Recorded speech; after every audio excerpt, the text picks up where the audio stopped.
Hey, welcome back to this quick series that I'm doing about the photo, where I basically just take photographs that I really like and I talk about them, the creative elements and whatnot that went into them. So whenever I find a photo that I like, I basically just enjoy it, and then I start to analyze it. And I kind of want to know, what is it that I like about this photo? And that can get answered at a number of different levels, kind of at the creative level and at the psychological level. And so let's just talk about that for a second, the psychological level. I love this photo. So I'm all grown up now, but when I was a kid, I loved dinosaurs. And what I did so I got my first camera when I was 10, and then I forget how old I was when I really started to love dinosaurs. I mean, I might have been 12. So it was kind of like I was into photography first and then dinosaurs. And what I do when I was 13, 14 years old, I wasn't too into playing with dinosaurs anymore. I had a lot of dinosaur toys, but I kind of like to just set them up in little scenes. And I had fun doing that. And then I started to photograph these scenes, and I would spend a long time. I would make like volcanoes and landscapes and whatnot out of Play-Doh or modeling clay or something like that, and then I would paint them, and they'd be these really cool looking scenes. I mean, I was a kid, so and not naturally creatively inclined, so they were probably not all that great, but still, I put a lot of work into them, and I'd set up these cool scenes, and then I would photograph them. And here's what would happen.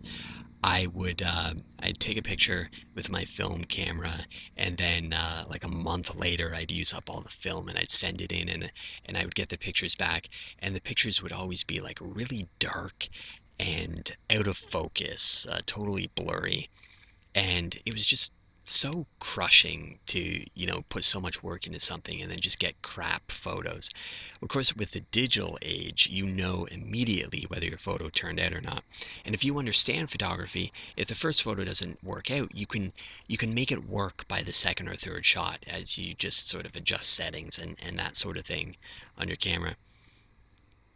So, what I love about this photo at the psychological level is that finally, I've been able to get a shot of a dinosaur that I love. So, this is basically, I was debating making up a story, but I'll tell you the truth instead. So this is basically just a dinosaur at a mini golf place that I went to. Not nearly as exciting as saying that I got to go to the real Jurassic Park or something like that. But um, it's just a mini golf place. But I went there as a kid, and then I think they redid it. And when I went back as an adult, I'm like, wow, these dinosaurs actually look like pretty realistic. And so while my kids were playing mini golf, I was just kind of running around photographing the dinosaurs.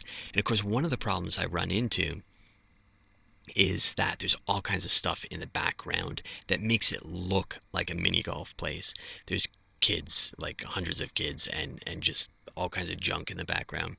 And so one of the things I decided was, if I'm going to get a good shot, I just got to get like crazy close to these dinosaurs, or go for like super low angles or something like that, where like you can't see anything else in the background. And so I ran around taking a few shots, and I knew I had a few that I was really happy with.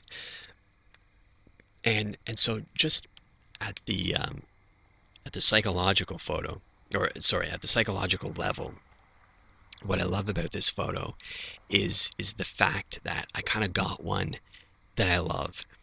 But what is it that I love about this? What are the creative elements? So I used a technique where I kind of combine getting up close, or going for a wider angle, and then getting up close to your subject.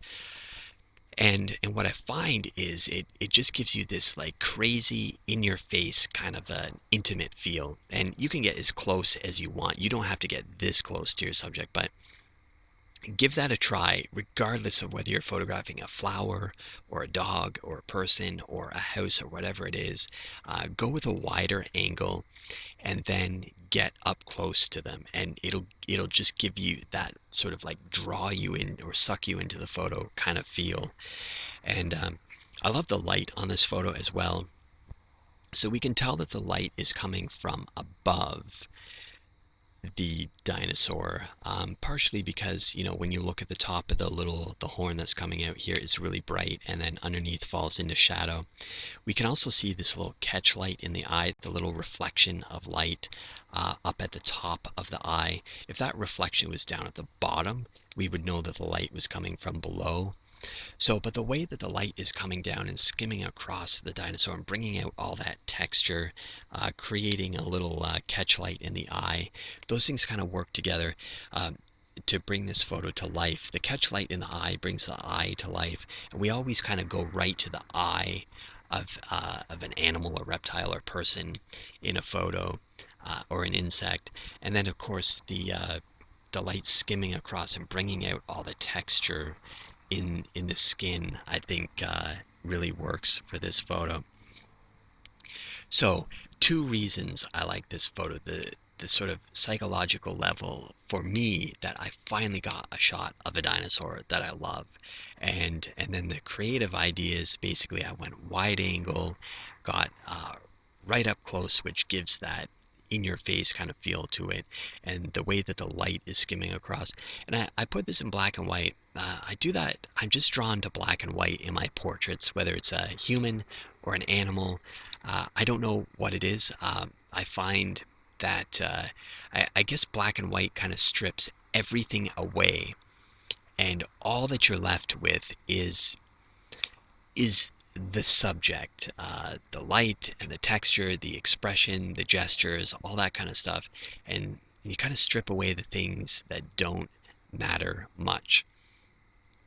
I don't know about you, but I was not alive 65 million years ago when this dinosaur was, so I have no idea what color it was.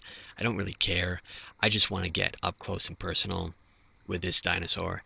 And, I'm kind of drawn to raw sort of images. And so the more that you can simplify and strip away and just give me the thing in its essence. I need to be able to see this dinosaur, but I don't necessarily need to see it in color. I want to be able to see the person in the portrait, but they don't need to be in color. I don't really care what color their hair is, what shade of brown, uh,